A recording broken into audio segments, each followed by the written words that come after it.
Welcome to Bite Size SEO News, where I find the top 3 news in digital marketing so you don't have to. Where I make news easy to digest and easy to follow. If you want to read the article, links are posted in the show notes below, so you never have to worry about FOMO. My name is Rich, I'm your host. Today is Tuesday, February 1st, 2022, episode 30. Coming up, fresh out of the oven are today's top 3 news you definitely don't want to miss. Story 1. Google sunsets FLoC. Story 2. LinkedIn Sales Solutions reaches $1 billion in revenue.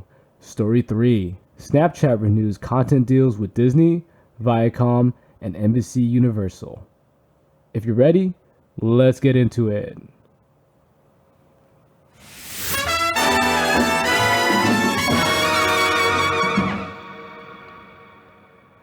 Alright, for our first story for today, this one's brought to you by Brooke Osmondon of Search Engine Journal. Google announces its new user privacy and targeting solution, Topics API, which will replace the heavily criticized FLoC solution. The days of Google's users targeting solution, FLoC, Federated Learning of Cohorts, are officially over. This change comes as a surprise after Google has been prepping marketers for the removal of third-party cookies since early 2021. What is FLoC? If you don't know what FLoC is, here's a brief overview. You may have heard about it in industry news, but what does it actually mean? FLoC stands for Federated Learning of Cohorts, was introduced in March of 2021. It was a privacy sandbox initiative that essentially would allow browsers to enable internet-based targeting. The solution was introduced due to the concern of third-party cookies being removed from the Google Chrome browser in 2023. The FLoC solution would have been a big change because individuals are grouped into cohorts in order to preserve anonymity and user privacy. Advertisers would be able to target based on those cohorts. However, the impacts of individual targeting remain a concern. Cohorts would be made up of thousands of users, not individuals themselves. The new Topics API. It seems that Google has taken feedback from the advertising community seriously with its introduction of the Topics API solution. The Topics API is a privacy sandbox solution for internet-based advertising. The main differentiator between Topics and FLoC is targeting. With the new Topics API solution, your browsing behavior picks topics of your individual interest for that particular week. These topics are only stored for 3 weeks, then deleted. Topics are only stored on a user's device, removing the need for external servers, including Google's. How are topics different than FLoC? While the two targeting solutions both revolve around a user's interests, there are some key distinctions between them.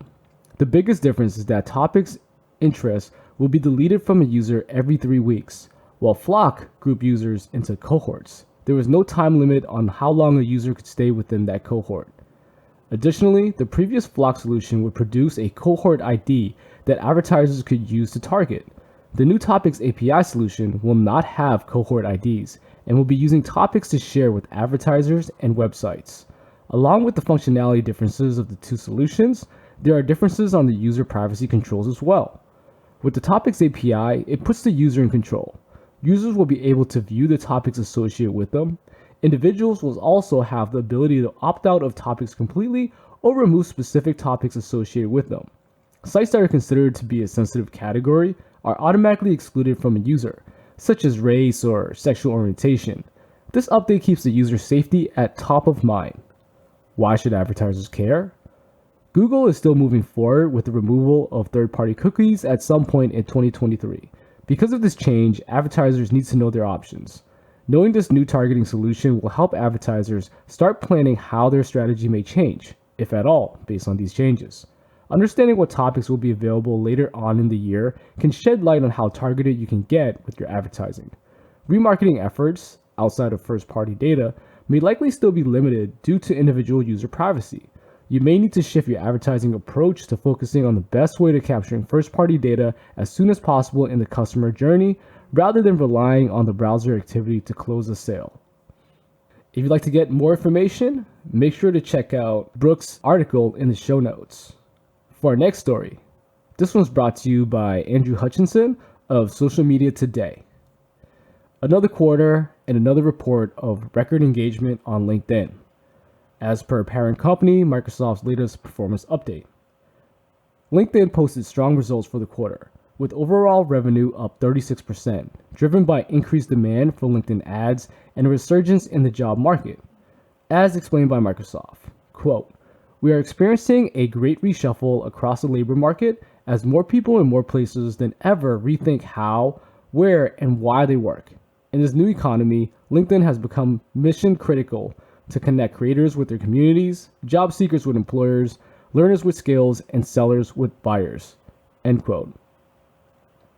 Indeed, amid the revolving employment landscape, LinkedIn is well placed to win out by providing new opportunities for people to showcase their skills and find new positions as industries slowly get back to regular operating capacity.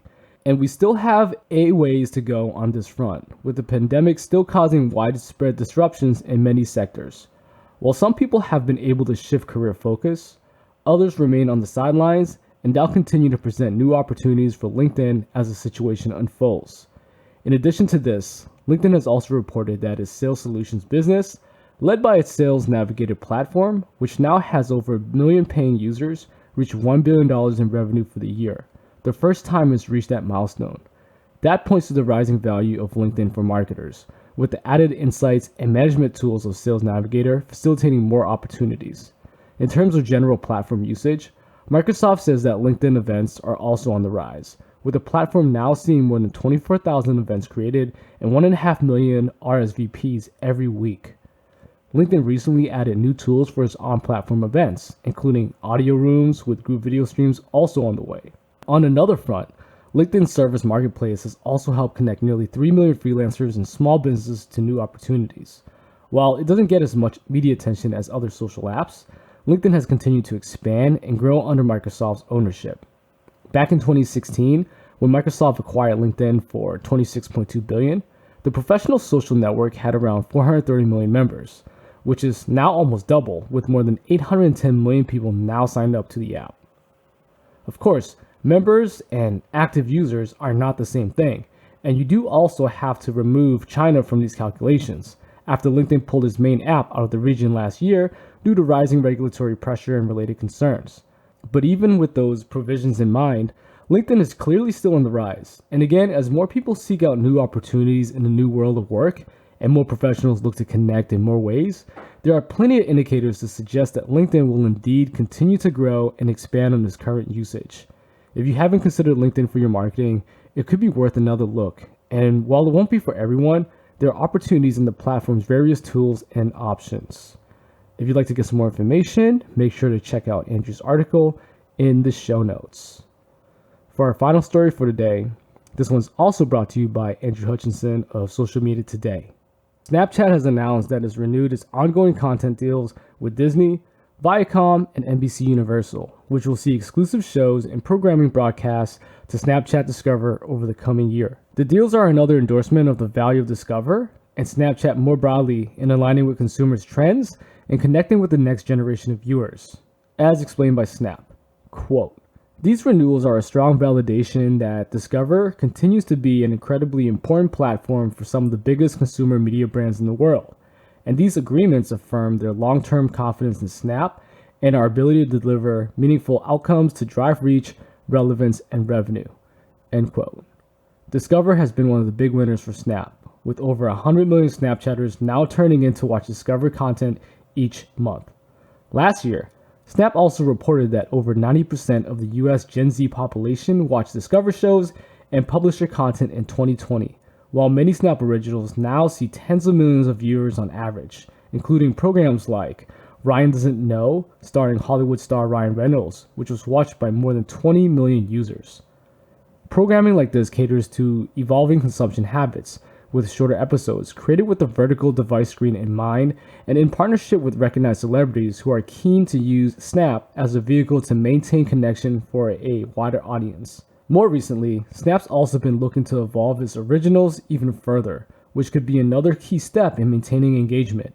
These new agreements will see ESPN continue to broadcast sports content in the app, which has been hugely popular, while Viacom and NBC are both bringing new shows, including Awesomeness TV's Next Influencer, American song pickers, syndicated episodes of SNL, highlights from existing programming, and more. It'll be interesting to see how Snap's discovered content grows or not over the next couple of years.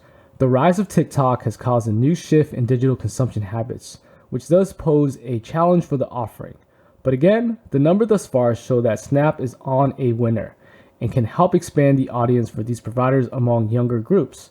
And with traditional consumption habits shifting significantly, all publishers are looking at how to best align with that shift. Snapchat Discover is another avenue to try, and it could be an important one, especially if Snap can continue to evolve its tools and remain a key connective platform for young audiences. If you'd like to get some more information, make sure to check out Andrew's article in the show notes.